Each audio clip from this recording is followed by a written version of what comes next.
याची वाणी तू जर लक्षपूर्वक ऐकशील आणि या ज्या सर्व आज्ञा परमेश्वराने दिलेल्या जे आज्ञा बायबलमध्ये दिलेल्या ज्या आज्ञा आहेत आज मी तुला सांगत आहे त्या काळजीपूर्वक जर तू पाळशील तर तुझा जो परमेश्वर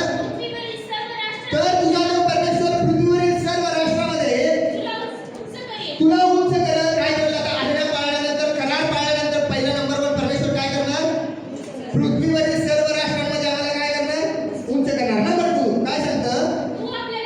तू आपला जो परमेश्वर याची वाणी लक्षपूर्वक ऐकशील तर बायबलमध्ये लिहिलेले जे आशीर्वाद आहेत हे सर्व बायबलमधील आशीर्वाद कसे येणार? धावत येणार.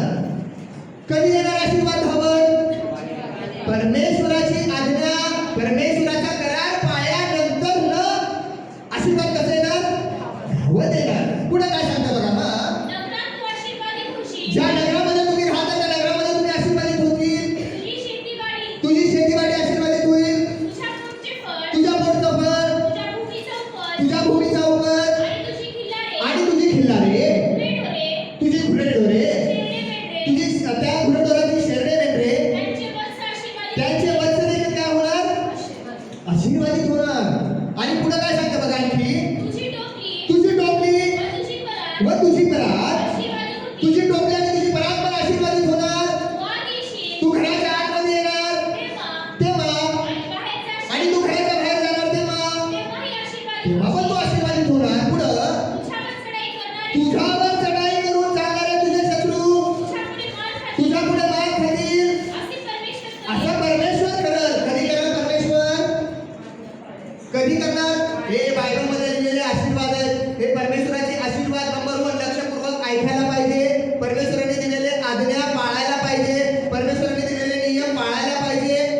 तर या सर्व गोष्टी परमेश्वर तुझ्यासाठी करणार. तू जर करार पाळणार, तू जर आज्ञा पाळणार तर या गोष्टी तुझ्यासाठी परमेश्वर करणार. आणि तू जर त्या आज्ञा पाळल्या नाही, त्या कराराप्रमाणे जर तू चालला नाही तर काय होणार? काय होणार? श्रापित होणार. असं मी सांगत नाही, बायबलमध्ये लिहिलेलं आहे. ऍक्च्युअली जर तुम्ही बायबल वाचाल ना